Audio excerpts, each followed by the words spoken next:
Hello everyone, welcome to Savita Chemistry online classes. This is the fourth part of the chapter solid state.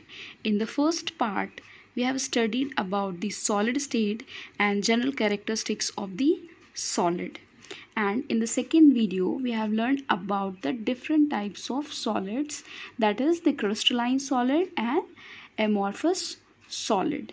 And in the third video, we have learned about the crystalline solid and different types of crystalline solid, that is the metallic solid, ionic solid, covalent solid and molecular solid. Now today in this fourth video, we are going to study about the crystal lattice and unit cell. What is crystal lattice and what is unit cell? Now this crystal lattice is just like a wall, okay, and the smallest part of the wall, that is brick, is the unit cell. In simpler word we can say that जो हमारी दीवार होती है, wall होती है, वो किससे मिलकर बनी होती है? ईंटों से मिलकर बनी होती है. तो क्रिस्टल लैटिस हो गया हमारी दीवार, और वो दीवार का जो ब्रिक होता है वो हो गया unit cell. Okay, now we are going to study crystal lattice, regular three-dimensional arrangement of constituent particles. वॉल के लिए उसका constituent particle क्या है? brick. okay, regular three-dimensional arrangement of constituent particle in the space is called crystal lattice or the space lattice. यहाँ पर हम constituent particles को points से represent करेंगे, and that each point represent a molecule, an atom or an ion. Okay, this is the diagram of the crystal lattice, and each point in this crystal lattice represent a molecule, an atom or an ion. Okay, here is a general characteristics of the space lattice. Each point in the crystal represent one constituent particle which may be an atom, ion और molecule. ये मैंने आपको बताया कि crystal lattice में हर एक point जो होगा वो कॉन्स्टिट्यूएंट पार्टिकल होगा, and that constituent particle may be atom, molecule और an ion. Each point in the crystal lattice is called lattice point. Okay, since the points are inside the crystal, so these points are known as crystal points. In crystal lattice, a smallest repeating unit called unit cell repeated over and over again result in the crystal. Means जो आपकी wall है, wall कैसे बनती है? जब हम उसकी smallest unit, that is brick को हम एक के ऊपर एक रिपीटेडली रखते जाएंगे, तब जाके हमारी वॉल बनकर तैयार होती है. वैसे ही क्रिस्टल लैटिस में जो उसकी स्मॉलेस्ट यूनिट होती है वो होती है यूनिट सेल, जो कि रिपीट होती जाती है in a regular pattern to form a crystal. So unit cell is the smallest repeating unit of a crystal lattice. Unit cell बहुत इंपॉर्टेंट है, अभी हम इसको डिटेल में आगे पढ़ेंगे और ये आपके बहुत काम आने वाली है यूनिट सेल. ओके, तो अंडरस्टैंड क्रिस्टल लैटिस क्या है? Crystal lattice is the three-dimensional arrangement of constituent particles in the space, and unit cell is the smallest repeating unit of the crystal lattice. Okay, now a unit cell is characterized by 6 parameters. Okay, हम इन्हें unit cell parameters भी बोलते हैं. Parameters, 3 edges A, B and C, and these A, B, C edges gives the length of the unit cell. Okay, and 3 angles alpha, beta and gamma between the axis. ये क्या है? 6 parameters. अभी हम आगे पढ़ेंगे कि यूनिट सेल का classification किया गया है on two bases. Number one, on the basis of arrangement of atoms.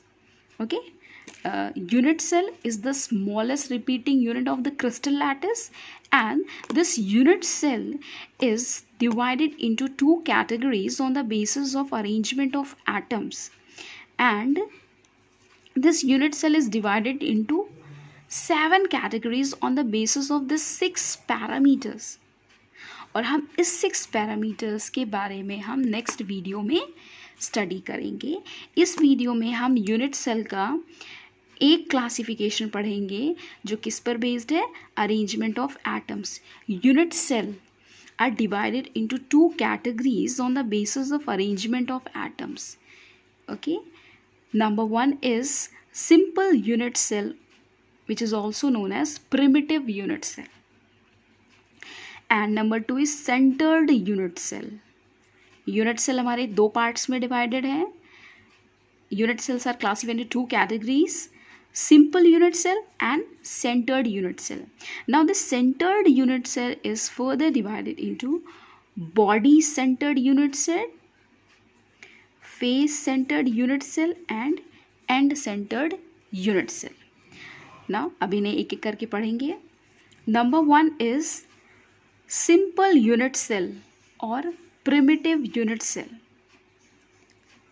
Simple है, इसमें क्या होता है, constituent particles, that is the atoms होते हैं, they are only present at the corner of the unit cell. Okay, most of the unit cell जो है हमारे वो क्यूबिक होते हैं. ठीक है, most of the unit cells are cubic, और क्यूब में क्या होता है, जो साइड्स होती हैं, एज लेंथ्स होती हैं वो बराबर होती हैं, एंड एंगल्स जो होते हैं that is alpha, beta and gamma is equal to 90 degree होता है. ओके, तो सिंपल यूनिट सेल में जो कॉन्स्टिट्यूएंट पार्टिकल्स हैं they are only present at the corner. और यहाँ पर हमने क्यूब बनाया हुआ है, और आप देख सकते हैं कि क्यूब के हर एक कॉर्नर पर एटम है.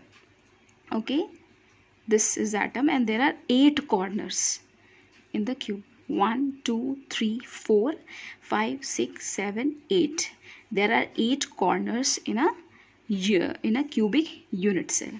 Okay, now each atom contribute 1/8 in this unit cell. Okay, 1/8 this, 1/8 this and 1/8 this. So there are total 8 corners. 8 corners हैं, और हर एक एटम, सपोज ये एटम है, ये एटम इस यूनिट सेल के लिए अपना 1/8 पार्ट ही इस यूनिट सेल को कंट्रीब्यूट करता है. ओके, आई बात समझ में कि 8 कॉर्नर्स हैं इस यूनिट सेल में, देयर आर 8 कॉर्नर्स, और ये एक जो एटम है ये अपने एटम का 1/8 पार्ट ही इस यूनिट सेल में कंट्रीब्यूट करता है. दैट मीन्स इस सिंपल यूनिट सेल में टोटल नंबर ऑफ एटम्स कितने हुए हैं, 8 आर द कॉर्नर्स, और हर एक एटम का क्या कंट्रीब्यूशन है, 1/8. That is 8 into 1/8 is equal to 1 atom. So there is only 1 atom, means 1/8 here, 1/8 here, 1/8 here. Okay, तो हमारा सिंपल यूनिट सेल में नंबर ऑफ एटम्स कितने हो गए, 1. Now next is face centred unit cell. Means इस unit cell में भी corners पर तो एटम्स प्रेजेंट ही रहेंगे, there are 8 corners, but along with the corners the atoms are also present on each face. And there are how many faces on this cube, 1 2 3 4 5 and this is 6. total number of faces कितने हो गए, faces हो गए 6 and corners हो गए 8. Okay, और हर एक face पर एक एटम प्रेजेंट है. तो फेस पे इसका क्या कंट्रीब्यूशन होगा? अगर कोई चीज़ फेस पर है दैट मीन्स आधा एटम उसका अंदर साइड में है, आधा एटम उसके बाहर साइड में है, दैट इज केवल हाफ ही कंट्रीब्यूट कर रहा है उस यूनिट सेल में। मीन्स 8 कॉर्नर्स, जैसे हमने सिंपल यूनिट सेल में पढ़ा था, देयर आर 8 कॉर्नर्स, 8 में हर एक कॉर्नर का 1/8 कंट्रीब्यूट करेगा, तो यहाँ से हमारा 1 एटम आ गया। अब यहाँ पर फेस सेंटर्ड में फेस पे भी प्रेजेंट है। कितने फेसेस हैं टोटल? 6 फेसेस हैं, और हर एक फेस पर जो एटम है वो कितना कंट्रीब्यूट कर रहा है? हाफ कंट्रीब्यूट कर रहा है। ओके, तो यहाँ से कितने एटम्स हो गए? 3। So total number of atoms कितने हो गए? 4 atoms. Okay, simple unit cell में नंबर ऑफ एटम्स 1 हो गए, and face centred unit cell में फेस कितने होते हैं? 6 फेसेस होते हैं, और हर एक फेस पे एटम का कंट्रीब्यूशन हाफ होता है। एटम्स, तो टोटल नंबर ऑफ एटम्स कितने हो गए? 4 atoms. Now the third is body centered unit cell. Third is body centered unit cell. In this unit cell atoms are present at the corners पर यहाँ पर भी प्रेजेंट रहेंगे, as well as inside the body. Simple है, corners पे रखे हैं सभी एटम्स 1 2 3 4 5 6 7 8 कॉर्नर्स पे रखे हुए हैं। 8 इंटू 1/8 कॉन्ट्रीब्यूशन 1/8 होगा, यहाँ से हमें 1 मिला। और एक एटम जो है वो इनसाइड द बॉडी, यानी कि एक बॉक्स है क्यूबिक, और उसके अंदर एक एटम बीच में छोड़ दिया गया है, यानी पूरा कंप्लीट एटम रखा गया है। That is 1 into 1, that is 1। तो मीन्स आपका बॉडी सेंटर्ड यूनिट सेल में टोटल नंबर ऑफ एटम्स कितने हो गए? 2 एटम्स हो गए। Okay, now the fourth one is end-centered unit cell. As the name suggests, end-centered unit cell means the atoms are present at the corners as well as any 2 opposite faces. Okay, this is the cube. Any 2 opposite faces, whether आप ये वाला face ले सकते हो, ये वाला, और इसके अपोजिट फेस ये वाला हो गया, ठीक है, या तो फिर आप ये वाला फेस ले सकते हो, इसके अपोजिट ये वाला फेस हो गया। इन दोनों अपोजिट फेसेस के ऊपर एक एक एटम्स हो सकते हैं। तो कॉर्नर का कंट्रीब्यूशन क्या है? कॉर्नर 8 इंटू 1/8, 1/8 ही कंट्रीब्यूशन रहेगा, चाहे वो सिंपल हो, चाहे फेस सेंटर्ड हो, चाहे बॉडी सेंटर्ड हो, चाहे एंड सेंटर हो। ओके, यहाँ से हमें 1 मिला, एंड एंड में क्या है? सेम वही जैसे हमने फेस सेंटर्ड में पढ़ा था कि हम यहाँ पर फेस पर रख रहे हैं, तो इसका, इस एटम का आधा कंट्रीब्यूशन होगा इसमें, यानी 2 फेसेस हमने लिए। फेस सेंटर्ड में हमने 6 फेसेस लिए थे, लेकिन एंड सेंटर्ड में हमें एनी 2 अपोजिट फेसेस लेने हैं, 2 ही फेसेस लेने हैं, तो 2 इंटू 1/2 करेंगे, दैट इज 1। तो यहाँ से हमें टोटल नंबर ऑफ एटम्स कितने मिल गए? 2 एटम्स मिल गए। ओके, नाउ यहाँ पर मैंने एक शॉर्ट में टेबुलर फॉर्म में आपके लिए इसे रखा है, ताकि आपको याद करने में इसे आसानी होगी। ओके, ये टेबुलर फॉर्म रहेगा, माइंड में हमेशा स्ट्राइक करता रहेगा ये टेबल। आप इस टेबल का स्क्रीनशॉट ले लीजिए, फिर मैं आपको एक्सप्लेन करती हूँ।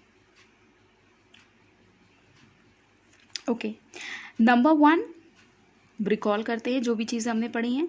नंबर 1 सिंपल यूनिट सेल, इसको SCC भी बोलते हैं, SCC।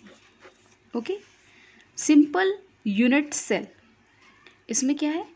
एटम्स कहाँ पर अरेंज होते हैं? Only at the corners.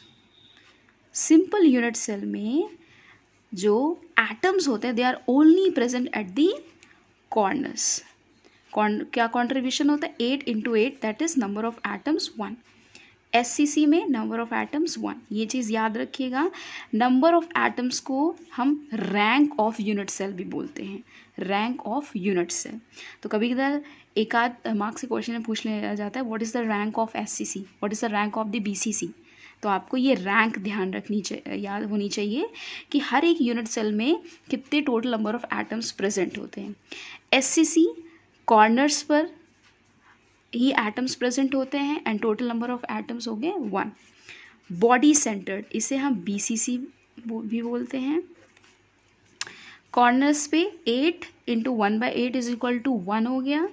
And body एक सेंटर में होता है बॉडी के, तो वो हो गया आपका 1 + 1 that is total number of atoms आपके 2 हो गए।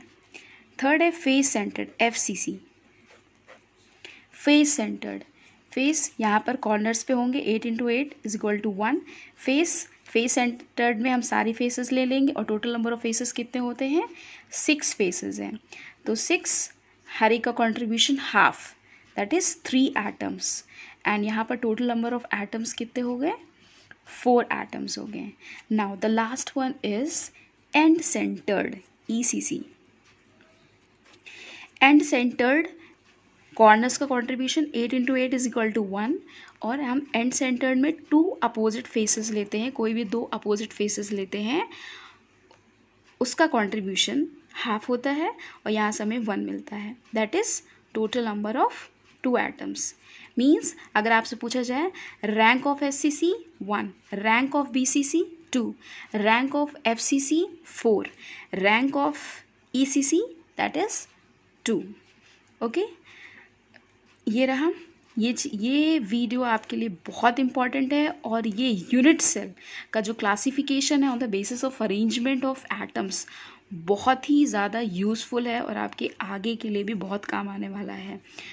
1 नंबर के 2 नंबर के क्वेश्चंस जनरली इससे पूछ ले जाते हैं। इनका जो कंट्रीब्यूशन है यहाँ पर कि कॉर्नर्स पे कितना कंट्रीब्यूट करते हैं, बॉडी में कितना, फेस पे कितना, ये सब बहुत इम्पॉर्टेंट है। ओके, तो ये चीज़ ध्यान रखिएगा, इस टेबल को पूरा मेमोराइज कर लीजिए। And this marks the end of the video. मैं नेक्स्ट वीडियो में आपको यूनिट सेल का classification on the basis of 6 parameters पर एक्सप्लेन करूँगी। So this marks the end of this video. If you like this video, please give it a big thumbs up, and if you don't subscribe my channel, please subscribe it for the more videos. Thank you.